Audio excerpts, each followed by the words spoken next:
由于美国是世界的中心，而纽约又是美国的中心，总是要等到气候重创了美国，尤其是重创了像纽约这样的城市的时候，世人好像才觉得这是一桩很严重的大事。事实上，答案并不在纽约，答案在北极。在北极呢，7月份记录了1个礼拜3次的雷暴天气。什么叫做北极的雷暴？对科学家来讲，这是不可能想象的事情。雷暴的出现，它基本的整个气候环境就是它在空气中、大气层里头要有足够的热对流，也就是空气里头在北冰洋的上方要有热的对流。这个地方应该都是冰冷的、冰层的，虽然它在融化，它应该是很冷的，怎么会有热对流呢？因为这个地方的全球暖化的速度是世界的3倍，在今年7月的1个礼拜里头出现了3次北极的雷暴，它已经告诉我们，这个世界完全都改变了。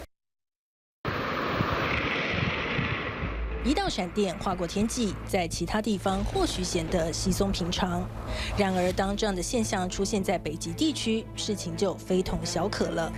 从7月10号开始，1周内3次雷暴，横扫从俄罗斯西伯利亚到美国阿拉斯加北部的北极地区。雷暴在北极地区非常的罕见，如今连续出现，引发了气象学家的震惊。通常来说，北冰洋上方的空气缺乏产生雷暴所需要的热对流，特别是在洋面冰封的情况下。今年3月发表在美国《地球物理通讯月刊》上的一项研究表明，自2010年以来，北极圈内夏季打雷闪电的现象是原先的3倍。这个趋势与气候变化及北极地区的海冰流失增加直接相关。随着海冰消失，水分蒸发变多，给日益变暖的大气增添了湿度，并且伴随着温度升高。The source of climate change is in the mid-latitudes where most of the fossil fuels are being burned, but most of the biggest impacts are near the poles. I would say this is ground zero for climate change, like the polar regions. Atmospheric scientist Andy Prine says there's already been a 4-degree increase in temperature there, double what we've seen in the lower 48, and parts of North Alaska are now seeing thunderstorms for the first time. He says it's not just due to added heat, but also added moisture from the melting of summertime sea ice. So Alaska is becoming way more humid in the future because of that. And this fuels these thunderstorms. Prine says even in southern Alaska, thunderstorms are rare. He just published research that shows the temperature rising another 7 to 12 degrees by the end of the century in Alaska, which could triple the amount of thunderstorm activity. Like it's a risky situation because we don't know really what to expect because we haven't seen it yet. 专家说，更多的暴风雪意味着更多的山洪与山体滑坡，而闪电越多，野火也会更频繁。例如，近年来西伯利亚越来越猛烈的森林大火，以及阿拉斯加6月的大火，都是最直接的证据。费尔班克斯国际北极研究中心的研究人员说，到本世纪末，将有更多阿拉斯加冻原会经常发生火灾，面积会是过去的2倍，火灾发生的频率则是过去的4倍。And this might really become more frequent in the future. This is all connected to the extreme strong warming in Alaska. 根据美国全国大气研究中心的科学家，过去1年在《气候动力学》杂志上发表的2项研究指出，若当前的气候趋势继续下去，到本世纪末，仅阿拉斯加一地的雷暴活动就有可能增加到过去的3倍。The annual Arctic report card says the pace of sea ice decline and surface ocean warming is unprecedented. U.S. government scientists say there is an unparalleled period of warmth in the Arctic.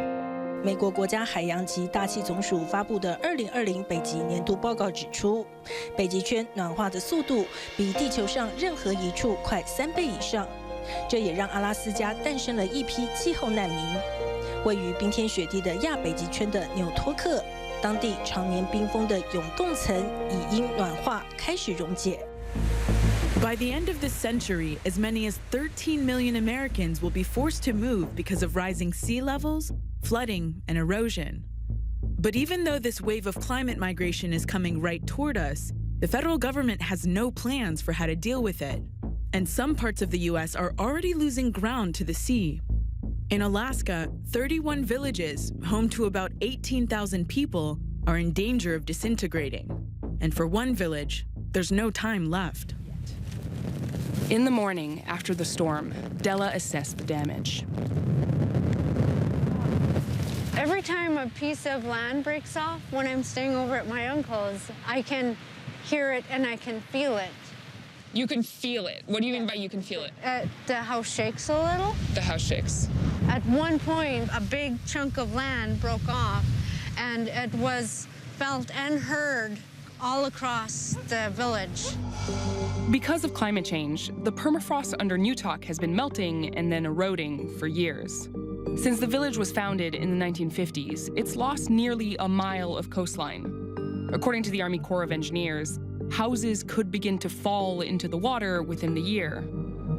There's 40 feet of land standing between the first house and the shoreline. During a storm in early October, Newtok lost 10 feet in just 4 days. Do you feel threatened by this? Oh, yeah. Especially because I live so close. I think we have less than a year if the winds keep coming, if the rain keeps coming. What happens if your uncle's house isn't livable anymore? We would have to go somewhere else. And where would you go? Wherever we can. When I was growing up, the Bering Sea would be completely locked up. And now what ice we get is, we call it sikule. That's the young ice that's formed from the bottom of the ocean as slush. It floats up. Now it's thin. It's easy to break up. We need the ice, and with it diminishing, our walruses are in danger. Even the whales that I depend on are in danger. We have frequent storm surges, flooding, hotter temperatures, not only in the air but in the water.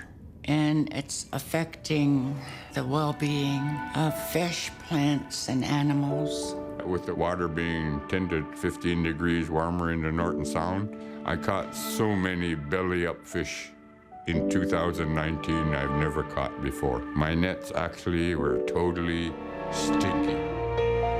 永冻层正在消失，北极圈的灵魂也正在消失，北极独特的生态圈正面临灭绝。人类得扪心自问，真要让这一切回不去吗？